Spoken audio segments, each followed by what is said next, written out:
It's so cool. It's just awesome. I just love that. I just think it's awesome. I really do.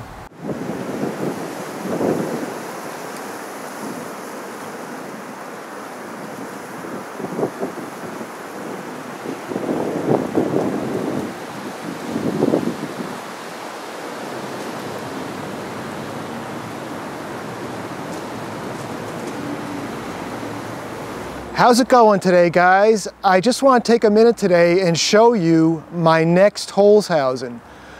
Since I filmed the series on how to build a Hols Hausen with the one over here, which I built, which was about 9 feet in diameter, I got some more gravel and I built one over here, and the one behind me is probably about 11 feet in diameter. I know when I filmed the first one, I mentioned that, you know, if you're going to build one, you might as well build big because you can never have too little firewood. So I went big, and I made my measurements about 10 feet for the diameter of the circle, but then I used a paint gun to paint it, and I followed the outside of that with the logs, and I think I went a little bit farther. I know I measured it, and it was at least 11, possibly 11 and a half feet in diameter. But here's my next Hols Hausen, and I gotta say I'm pretty proud of it. This one, I did use the splitter to split wood. My body kind of said, John, splitting wood by hand is cool, but this is a lot of wood. So I've been doing a mix, but I'd say this one is more 75% log splitter wood and 25% hand split wood. And what I've been doing is my wood's over there, so I've just been splitting, and then one wheelbarrow at a time, I've been moving it over. The first thing I learned is the bigger the Hols Hausen, the taller the roof has to be. And you know, it took a lot of wood to finish the top here. I had to actually wait to finish because I didn't have enough of these half pieces, so I had to go split some more. But I did want to say that I watched a video, I'll put a link in the bottom. I watched a video of some guys building a Hols Hausen.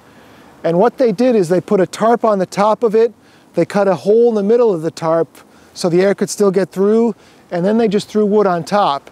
And as much as I don't want to spend money on a tarp for a Hols Hausen, it would be a much quicker and easier way to do it. But that's a good view of what the top of the Hols Hausen looks like right now. I did end up working, you can kind of see I got some bark I worked in wherever there were holes. I mean, with something this big, there's going to be holes. So I put some bark wherever I found spots where the water might leak into the Hols Hausen. And as time goes by, I'll probably keep working some more bark in. It's funny how if you're looking for an answer, the answer comes to you. And I have to admit that ever since I started thinking about a second Hols Hausen, all I could think about was trying to find a way to connect the two together and have like a little tunnel action going here. I have a garden path behind here through the yard, and I just think it's so cool to have this pathway through the Hols Hausen. I mean, it's just like, it's awesome. It's just awesome. So what I did is I filmed a video about the chainsaw mill log table, and I had some pieces of lumber. This is red maple. I've got 2 pieces of lumber that are 1.25 to 2 inches by 8 inches wide, by about 6 feet long. I just took 2 pieces of lumber. I made them as level as I could on top of the holes. And then these pieces here are actually cut-offs from when I was building the legs of my chainsaw mill log table. And I just laid 2 layers on top. And it was that simple to have just this totally cool effect.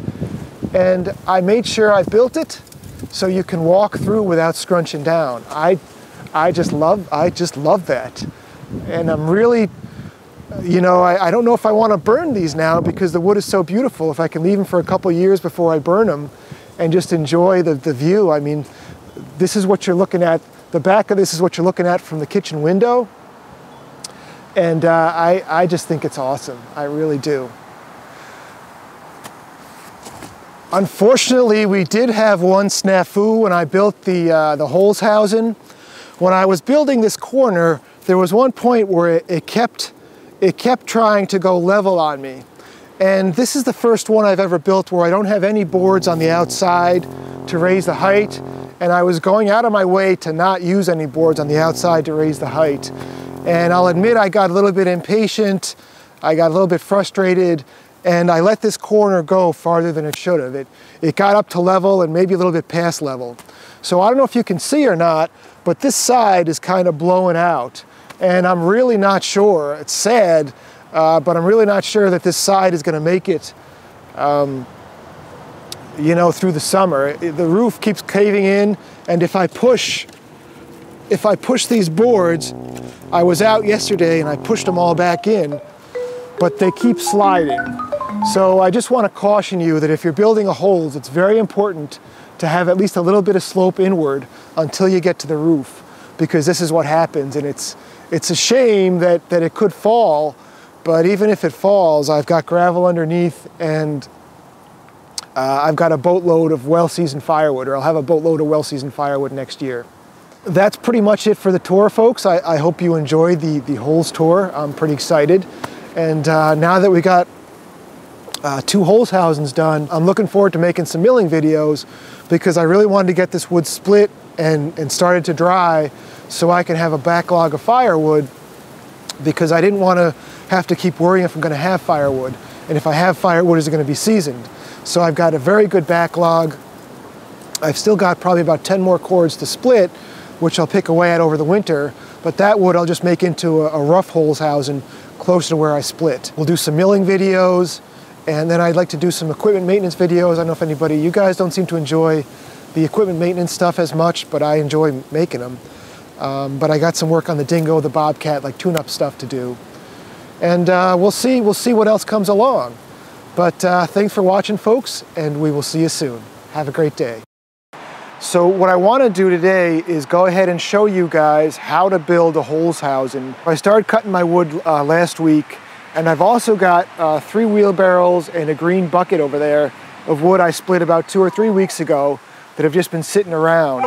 So I want to get going on this. Before we get started building, I just want to give you a few tips on where to build your Hols Hausen. And the first one is you want to try to find a sunny spot